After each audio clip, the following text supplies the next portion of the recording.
4, 3, 2, 1. Studio Classroom is Record. Studio Classroom. Studio Classroom. Please stand by.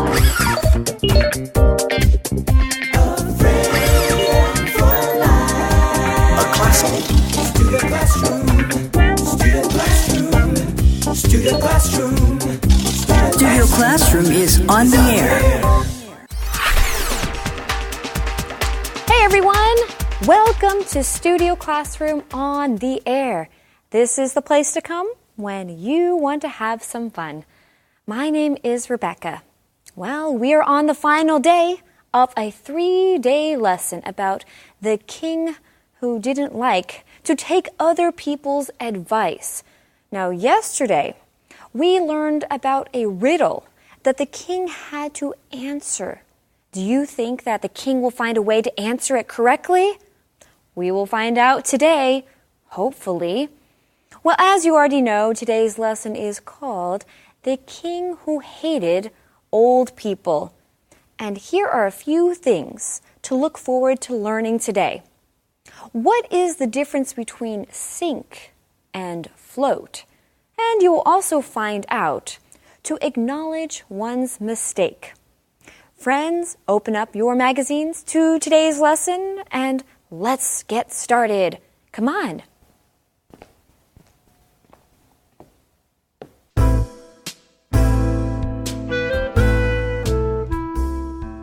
The King Who Hated Old People. Do as I tell you, and there will be no war. Our kingdom will remain at peace, answered the father. The next morning, the advisor went before the king. Please order a small basin of water to be brought. When the water arrived, the advisor placed the messenger's stick into the water.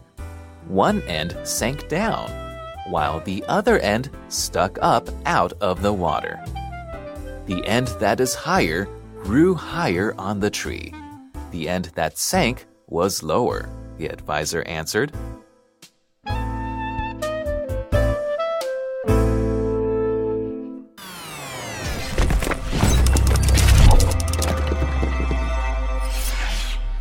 Hi everyone, welcome to Language Lab. 今天的第一个重点，我们看 remain 这个动词。re 这个字首有再一次的意思，所以 remain 是指维持或保持不变。例如 My hometown has remained almost the same over the past 30 years. 我的家乡过去30年来几乎没有变。或者是 The suspect remained silent even after hours of interrogation. 尽管经过数小时的询问，这名嫌犯仍然保持沉默。或者是 After intense negotiations, the bank promised the interest rate for the loan would remain under 5%. 经过激烈的协商，银行承诺贷款的利息会保持在 5% 之下。继续我们看的是 stick up 这个片语动词。stick up 是指向上伸出或竖起。例如 The boy used a lot of hair gel to make his hair stick up like spikes. 这个男孩用了很多发胶让自己的头发竖起来像尖刺一样。或者是 One of the patient's ribs stuck up. 病患的一根肋骨凸起了。如果是 stick up for someone 或者是 something 是指为某人或某事挺身而出。例如 Daniel stuck up for his brother when a big guy at school tried to bully him. 当学校有个大块头要欺负他弟弟的时候， Daniel 就为弟弟挺身而出。Okay, everyone, let's review from yesterday. We learned that there was this one advisor who refused to send his father away. And so he decided to tell his father this riddle. And let's see how our lesson continues or starts today. So, we read, Do as I tell you, and there will be no war. Our kingdom will remain at peace, answered the father. So this advisor has gone to his father to talk about this riddle. The father is a very wise person. He used to be one of the advisors for the old king. And now he says, if you listen to him, the kingdom will be at peace. I like that phrase, at peace. Now, what does it mean if someone or something is at peace? This just means that they were very calm, relaxed. There's no fighting. There's peace between different groups of people. Yeah, sometimes in life there is confusion. Sometimes we fight with other people because we disagree. But back to the idea of confusion, sometimes if you have to make a decision and you're confused about what you should do, you're not at peace about your decision. But if you make a decision and you say, I'm at peace, I'm at peace with my decision, that means you're not confused. You feel very confident about your decision. That's right. And of course, though, in our lesson, when we talk about our kingdom remaining at peace, this is just referring to the fact that there will be no fighting and that everybody will be able to just be in a very relaxed or calm state of mind. That's right. There will be no war. But we read here, the next morning the advisor went before the king. And before we continue, there's a little phrase there. It's kind of fun to talk about, right, Rebecca? To go before something. What does this mean? Well, this just means that you approach someone, or, well, in our lesson, it's actually talking about going into the throne room of the king. That's right. Now, if I am going to come and talk to Rebecca about something, I wouldn't say, I'm going before Rebecca. So just like Rebecca said, this phrase has to do with authority in some way, okay? If you're going to go approach someone who is in authority with an idea or something like that, then we would use this phrase, you are going before the king. So that's what we read. The next morning, the advisor went before the king. Please order a small basin of water to be brought. When the water arrived, the advisor placed the messenger's stick into the water. Now, why would he take the stick and put it into the water? Well, I think the next sentence gives us a little bit of a clue, right? Okay, well then, what does it say? Okay, one end sank down while the other end stuck up out of the water. So he wanted to see which end would float, and that would tell us which part of the stick came from the higher end of the tree, higher part of the tree. Now we want to talk about a couple of words here. We see the word sank in our lesson, and the opposite of sank is float. So if something sinks, that means that it goes down below the surface or to the bottom of something. Whereas if something floats, it remains on the top. That's right. And just for fun, Rebecca, let's play a little bit of a game. Oh, yes, I love games. You like games? I do. All right, so we're going to alternate. Okay. And how about I will say things that sink, and you have to say some things that float. Okay. We're going to go back and forth. Back and forth. And whoever pauses for too long loses. Okay. Okay. Okay, you got it? Yes, I think you have the easier job, though. Really? Let's do it. Let's see what happened. What sinks? Okay, so I'll begin. A stone. Okay. And what floats? A balloon. Metal. Yeah. An inflatable toy. Ooh, the Titanic. Right. A boat also floats. Oh, you're right about that. Really, really thick wood. Oh, okay. Right? Sure. That might sink. Oh, you're taking your time. Does that mean I won? Well, okay. no, I was agreeing with you. What about a stick like this, Rebecca? Gabe. Well, anyway, Gabe, you won. That should float. A stick floats. Yeah. Well, so in our lesson, one stick sank down, or one end of the stick sank down, while the other end stuck up out of the water. And it says the end that is higher grew higher on the tree. The end that sank was lower. The advisor answered. Well, Gabe, there you go. That's your answer. Whatever floats your boat. Hey, whatever floats your boat? What kind of a phrase is that? Well, let's learn more about that in the Info Cloud.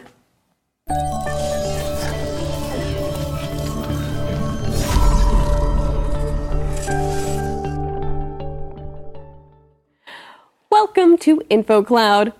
One of the most difficult things to understand in another language is sarcasm. Some people don't even understand sarcasm in their own language. I don't particularly enjoy sarcasm, but hey, whatever floats your boat. Now, Rex may be using the fine art of sarcasm, that is, making a point by saying the opposite of what he means.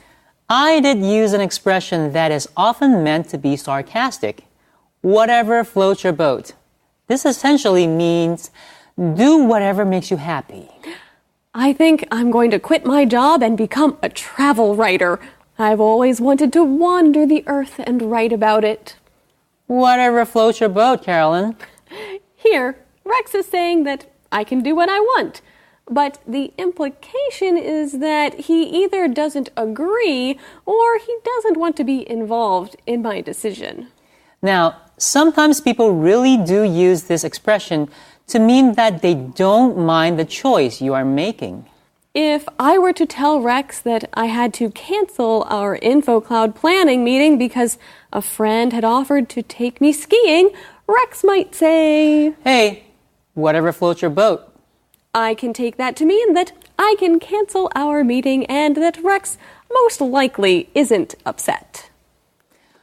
我们有时会听到别人说，你高兴怎么样就怎么样，随便你。说这句话的人可能真的是这样想，或者其实正好相反。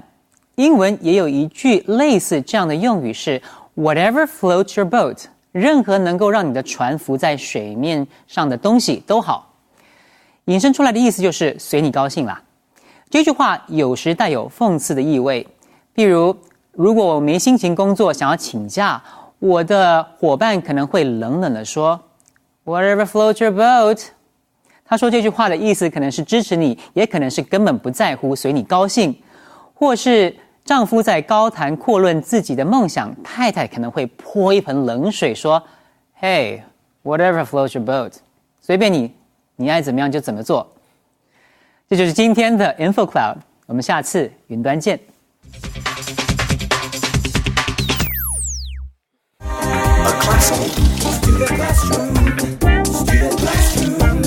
Studio Classroom. Studio Classroom is on the air. Hey everyone, welcome back to Studio Classroom. We're in the middle of a very intense part of our story. The king must answer the riddle. I wonder if it went something like this. So we have the bucket of water and we have a stick. So I need to stick the stick in the bucket of water. Oh, look at this. This is the end that is higher, so it must have grown higher on the tree. I bet that's what the king is going to say. Well, let's see how this story continues.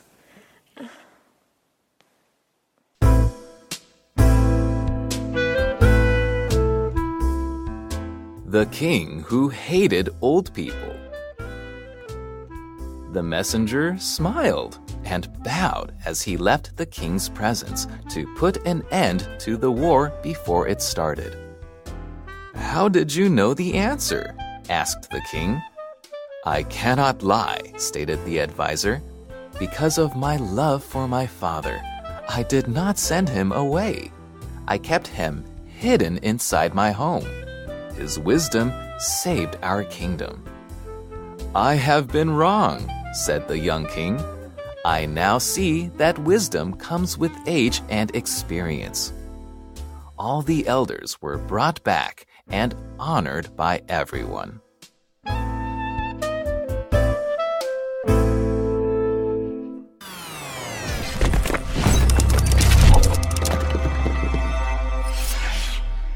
OK， 接下来我们看的是 put an end to 这个成语。Put an end to something 是指终止某件事或消灭某个事物。例如 ，the serious knee injury put an end to the football player's career。严重的膝盖受伤毁了这位足球选手的职业生涯。或者是 the $3 million settlement put an end to the long-running lawsuit。这个300万元的和解结束了这个纠缠已久的诉讼。最后我们看的是 honor 这个动词 honor 是指尊敬或给予表扬，例如 everyone should honor their parents 每个人都应该要孝敬父母，或者是 The retiring teacher was honored by her students with lots of thank you notes and flowers. 学生们用许多的谢卡以及花朵向这位要退休的老师表达敬意。Honor 也可以当名词，意思是光荣或荣耀。例如 It's my honor to work for you. 能够为你工作是我的荣幸。And now let's get back to our teachers. So in this next section, the messenger reappears.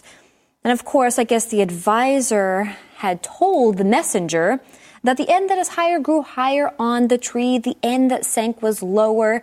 And how does the messenger respond? Well, the messenger smiled and bowed as he left the king's presence to put an end to the war before it started.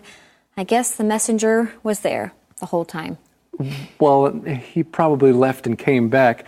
But we see here he smiled and bowed. That must mean that the answer was correct because the messenger was going to put an end to something that didn't even start yet. That's good, right? So the war didn't begin. Right, it didn't begin, but it would have begun if they couldn't answer the riddle correctly. Well, we read here, "How did you know the answer?" asked the king. "I cannot lie," stated the advisor. Let's pause there for just a moment. Now, this advisor said he cannot lie. I would say that he has a lot of integrity. And what's integrity? Well, it's just the quality of being honest and having strong moral principles. So, you could have integrity. I think it's an important thing for people to have integrity. Okay, that means you're an honest person. Like Rebecca was saying, sometimes we use the word have with this word, right? You have honesty, you can have integrity. You can also talk about the integrity of something, like an organization that is always making honest and right decisions, the integrity of that company. That company has integrity. Exactly. And so we read, "Because of my love for my father, I did not send him away. I kept him hidden inside my home. His wisdom saved our kingdom." So the advisor has integrity. And the reason why we know he has integrity is because he was honest with the king and he shared with the king how he was able to answer the riddle correctly. That's true. Although he kept the truth about his father hidden for a long time. But it came out in the end, so that's good. He had integrity. He was honest when it counted right here at the end. And this is an important time for him to be honest, right? Because it's the wisdom of his father that saved the kingdom. Because, technically, Gabe, he could have taken the credit for himself and said, "Yes, I knew the answer. I was very, very smart. Look at me." But he didn't. He gave credit to where credit was due. That's a good point. To his dad. Good job, Dad. Well, we continue. "I have been wrong," said the young king. Hey, it sounds like he's finally acknowledging his mistakes. And that is a great phrase and a great thing to do. When you acknowledge your mistake, this just means that you see that you made a mistake and you admit it. You actually say, "Yes, I did something wrong." And this is often the first part to becoming reconciled with somebody, right? You don't want to pretend that you didn't make a mistake. If you do, there's going to be conflict in your relationship with somebody. But it's nice when you can acknowledge your mistakes and say you did something wrong. Well, the next sentence says, "I now see that wisdom comes with age and experience." It's a long phrase. Is that true? Wisdom comes with age and experience. I would say it's definitely true. As you get older, you definitely grow wiser, especially after you've had experiences and, you've learned from other people. So we would hope that you would remember the things that you've learned. Yeah, Rebecca, I think the word hope is very important there because in my experience and what I've seen with people, wisdom doesn't always come with age and experience. There are many older people who have not learned from their mistakes and they keep making the same mistakes over and over again. But this is the ideal, right? Wisdom should come with age and experience. That's right.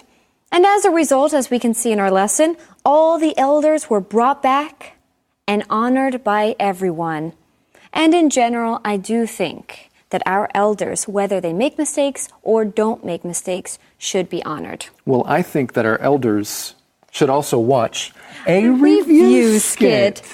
What a good idea. I know.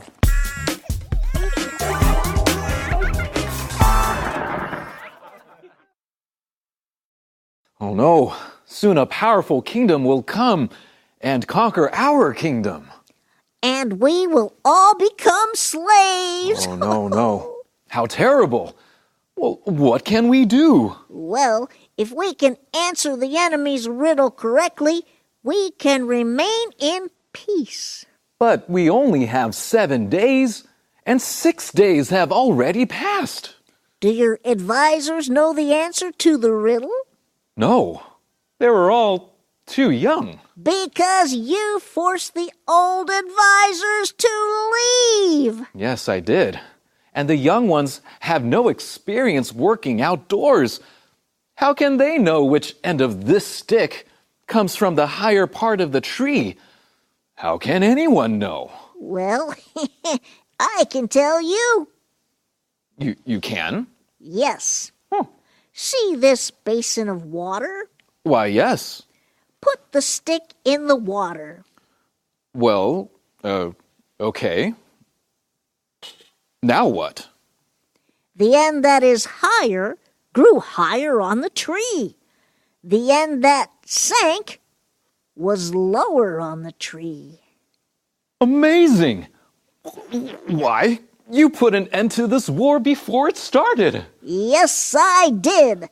Goodbye, Your Majesty. Oh, no, not so fast. Tell me, how did you know the answer? Well, I cannot lie. Because of my love for my father, I didn't send him away. You didn't? No, I kept him hidden inside my home. Hidden, eh? Yeah, and it was his wisdom that saved our kingdom. Ah, so your old father answered the riddle. Yes, Your Majesty. Well, I have been wrong. Now, see, that wisdom comes with age and experience. I see that now. Yes, Your Majesty. Well, bring all the elders back. Let everyone honor them. Yes, Your Majesty! Yay! Yes. Let's have a feast. Great. I'll put a party for everyone. Nice. Yes. So, Gabe, what did you learn from this lesson, The King Who Hated Old People? I learned that the king of the other kingdom must not have been that serious about going to war because the riddle he gave didn't seem that hard to figure out, especially for 7 days. But that's just my opinion. Friends, we have more to learn with a brand new lesson next time right here on Studio Classroom. A friend loves at all times. A friend helps at all times. A friend trusts at all times. A good friend lasts a lifetime. A friend gives at all times. A friend cares at all times. A friend endures at all times. A good friend lasts a lifetime. I am so proud to have you in my life. A good friend lasts a lifetime.